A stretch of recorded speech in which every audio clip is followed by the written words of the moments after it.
عام طور پر یہ خیال کیا جاتا ہے کہ جب انسان موت کی آغوش میں چلا جاتا ہے تو اس کے تمام مسائل خود بخود حل ہو جاتے ہیں، مگر ہماری سماجی زندگی نے موت کو بھی ایک گھمبیر مسئلہ بنا دیا ہے۔ جانے والا تو چلا جاتا ہے، مگر اس کے پیچھے اس کے پسماندگان ایسے رسم و رواج میں پھنس جاتے ہیں کہ جہاں قدم قدم پر ایک امتحان ان کا منتظر رہتا ہے۔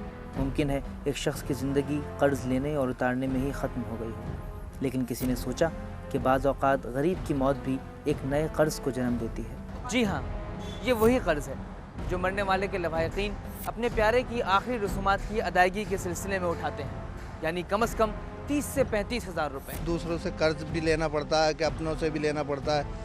جو قبر 500 روپے میں کھدتی تھی آج 1500 2000 روپے لیتے ہیں اس کے۔ شادی بیاہ کے معاملات ہوں یا کسی کی وفات کے، کسی بھی قوم کی معاشرتی زندگی میں یہ وہ مواقع ہوتے ہیں جو لازماً مذہبی عقائد سے وابستہ ہوتے ہیں، مگر مقامی کلچر کا عنصر اسے بعض اوقات اتنا مستحکم بناتا ہے کہ جان چھڑانی مشکل ہو جاتی ہے۔ معاشرتی زندگی میں موت ایک ایسا واقعہ بلکہ حادثہ ہے جو ایسی رسم و رواج کی لپیٹ میں آ چکا ہے جنہیں ہم مذہب سے وابستہ کر کے اور پیچیدہ بنا دیتے ہیں۔ قبرستان میں آ کے قبر کا خرچہ ہے، گاڑیوں کے خرچے ہیں، پھر اوپر کے خرچے ہیں، خرچے اتنے ہوتے ہیں کہ آدمی پتہ چلا مرنے والا تو مر گیا، اس کے پیچھے جو ہیں وہ بھی مر جاتے ہیں۔ انتقال کرنے والوں کے لواحقین غسل سے لے کر تکفین و تدفین تک ہر مرحلے پر فیس دے کر ایک نئے امتحان کے لیے تیار رہتے ہیں۔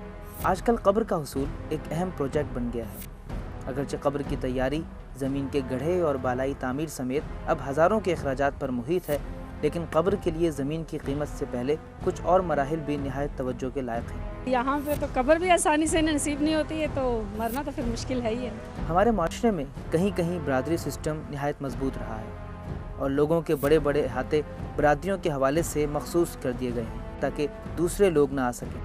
بات اگر انتقال کرنے والے کو دفن کر کے فراغت پانے کی ہوتی تو شاید لواحقین یہ بوجھ برداشت کر لیتے، لیکن معاملہ یہاں ختم نہیں ہوتا، بلکہ بہت سے رسم و رواج ابھی نبھانے باقی رہ جاتے ہیں، یعنی تجہیز و تکفین کے بعد ترتیب کے لحاظ سے غمزدہ پسماندگان کو کھلانے کا مرحلہ، مگر بعد میں یہی پسماندگان محلے والوں کے میزبان کی صورت اختیار کرتے ہیں۔ کڑوا کھانا جو کہلاتا ہے وہ 30 35 یا 40 ہزار سے اباؤ ہو جاتا ہے، تو وہ ایک عام آدمی کے لیے بہت زیادہ ہوتا ہے۔ کسی کی موت کے موقع پر 30 سے 35 ہزار روپے تک کے اخراجات ایک عام غریب گھرانے کے لیے محتاط اندازہ ہے، لیکن بعض اہل ثروت اس موقع کو بھی اپنی شان و شوکت کے اظہار کا ذریعہ بنا لیتے ہیں اور اس صورت میں اخراجات لاکھوں تک پہنچ جاتے ہیں۔ 75 روپے سے چھوٹی تختی سے لے کے 3000 روپے تک ہے اس کی۔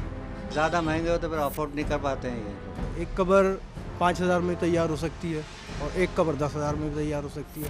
ماربل اور اس کے ڈیزائن کے اوپر جو ہے یہ سب ڈیپینڈ کرتا ہے۔ رسم و رواج معاشرتی و اخلاقی اقدار کے محافظ ہوتے ہیں، مگر جب ان رسم و رواج کے ہاتھوں جذبات کا خون اور استحقاق مجروح ہونے لگے تو معاشرے کا ہر فرد یہ سوچنے پر مجبور ہوتا ہے کہ آخر ایسا کیوں ہے۔